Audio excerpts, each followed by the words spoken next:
नमस्कार दोस्तों, defence news Hindi में आपका स्वागत है। आज की पहली खबर, कैट्स योद्धा एक रिपोर्ट। इस महीने की शुरुआत में बेंगलुरु में आयोजित एयर इंडिया 2025 में दुनिया ने HAL कैट्स वॉरियर की पहली झलक देखी, जो लगभग 2 टन वजनी मानव रहित लड़ाकू हवाई विमान है, जिसे UCAV कहते हैं, जिसने रक्षा हलकों में काफी चर्चा बटोरी है। इस साल के अंत में आसमान में उड़ान भरने की आधिकारिक घोषणा की गई।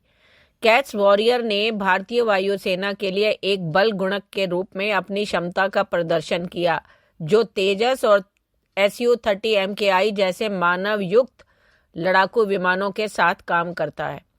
हालांकि इस आयोजन के दौरान जो बात रडार के नीचे उड़ी, वह एक बड़े अधिक दुर्जय स्ट्राइक UCAV प्लेटफॉर्म को संभावित विकास था, जिसे अक्सर CATS वॉरियर 2 के रूप में संदर्भित किया जाता है। HAL अधिकारियों के अनुसार यह बड़ा प्लेटफॉर्म अभी भी शुरुआती डिजाइन चरण में है, जिसमें 13 मीटर लंबे विमान की योजना है, जिसका कुल वजन लगभग 5 टन है, जो संभावित रूप से जुड़वां HTFE 25 KN टर्बोफैन इंजन द्वारा संचालित है। अगला, रैप्टर UAV का अनावरण। कोलकाता स्थित प्रौद्योगिकी फर्म ड्रोनस्टेक लैब ने आईडेक्स अदिति एडिशन 1.0 चैलेंज जीतकर सुर्खियां बटोरी हैं, जो रक्षा मंत्रालय की एक प्रतिष्ठित पहल है, जिसका उद्देश्य भारत के रक्षा क्षेत्र में नवाचार को बढ़ावा देना है। फर्म ने बेंगलुरु में एरो इंडिया 2025 में अपना रैप्टर UAV, एक हेलीकॉप्टर लॉन्च ड्रोन का प्रदर्शन किया, जो मैन अनमैन टीमिंग के माध्यम से भारतीय वायुसेना की क्षमताओं को बढ़ाने की दिशा में एक महत्वपूर्ण कदम है। भारतीय वायुसेना के लिए अत्याधुनिक हथियार प्रणाली विकसित करने में सक्षम भारतीय स्टार्टअप की पहचान करने के लिए शुरू की गई थी आईडेक्स अदिति संस्करण 1.0 चुनौती में 40 मीटर से अधिक की रेंज और MUMT क्षमताओं वाले हेलीकॉप्टर से लॉन्च किए जाने वाले ड्रोन की मांग की गई थी। ड्रोनस्टेक लैब का रैप्टर UAV विजेता के रूप में उभरा, जिसने अपने अभिनव डिजाइन और कठोर आवश्यकताओं को पूरा करने की क्षमता से मूल्यांकनकर्ताओं को प्रभावित किया। चुनौती में मौजूदा बुनियादी ढांचे, सटीक लक्ष्यीकरण और उन्नत मार्गदर्शन के साथ संगतता पर जोर दिया गया और रैप्टर ने सभी मोर्चों पर काम किया, जिससे ड्रोनस्टेक लैब भारत के उभरते ड्रोन प्रौद्योगिकी क्षेत्र में अग्रणी बन गया।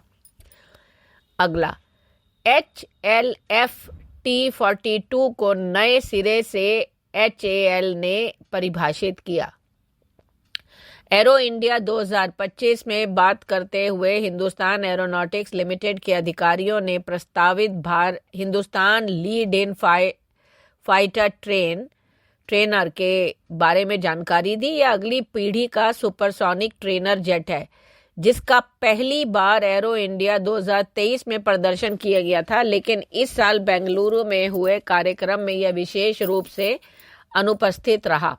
विमान, जिसे शुरू में ही एक बहुमुखी प्लेटफॉर्म के रूप में पेश किया गया था, जो एक उन्नत ट्रेनर और एक हल्के लड़ाकू जेट दोनों के रूप में काम करने में सक्षम है, भारतीय वायुसेना के साथ विस्तृत फीडबैक और चर्चा के बाद डिजाइन और अतिरिक्त सुविधाओं में और सुधार कर रहा है।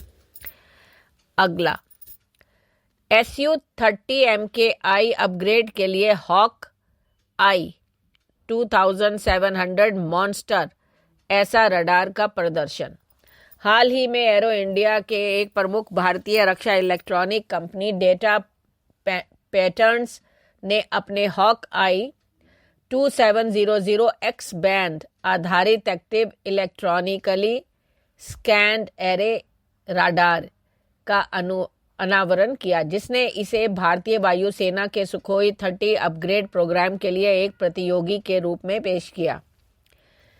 एक कंपनी के अधिकारी के अनुसार हॉक आई 2700 मौजूदा 4 एक्सिस यानी 4D एयरबॉर्न रडार का व्युत्पन्न नहीं है जिसे विरूपाक्ष के रूप में जाना जाता है, बल्कि यह एक सीधा प्रतियोगी है जो नई और विशिष्ट क्षमताओं का प्रदर्शन करता है।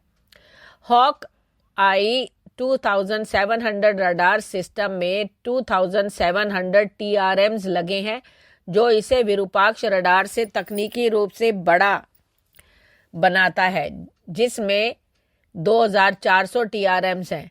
हॉक आई 2705 वर्ग मीटर के रडार क्रॉस सेक्शन वाले लक्ष्यों को 350 किलोमीटर तक पहचान सकता है। 2 वर्ग मीटर के RCS वाले लक्ष्यों के लिए पता लगाने की सीमा 250 किलोमीटर है।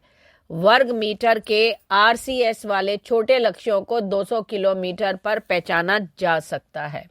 अगला, KSSL यानी कल्याणी स्ट्रेटेजिक सिस्टम्स लिमिटेड ने भारतीय सेना के TGS टेंडर में प्रवेश करने का प्लान बनाया है।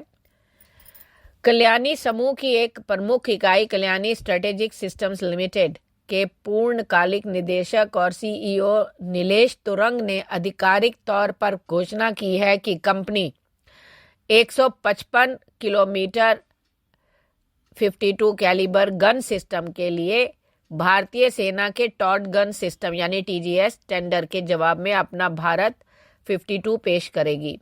यह कदम उन अटकलों के बाद लगाया गया है कि KSSL भारी ATAGS advance towed artillery gun system के आधार पर एक नई हल्की 15 टन की टोड गन विकसित कर सकता है। इसके बजाय टेंडर के विनिर्देशों को भी पूरा करने के लिए मूल रूप से 2012 में विकसित अपने मौजूदा भारत 52 को फिर से तैयार करने और बढ़ाने का विकल्प चुना है।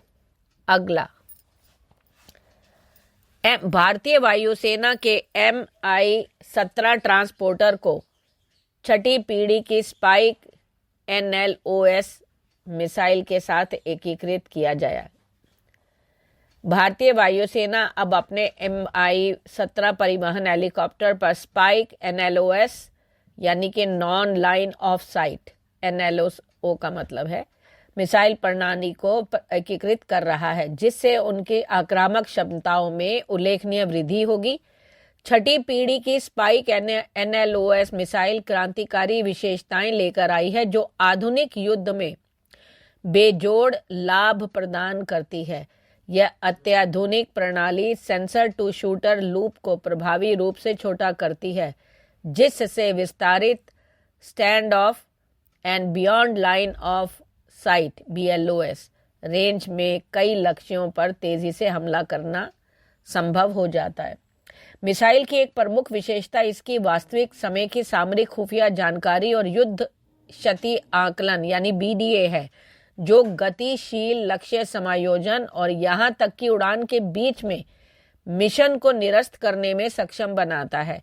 यह लचीलापन सटीक लक्ष्यीकरण सुनिश्चित करता है, जबकि इसकी क्षति के जोखिम को भी कम करता है।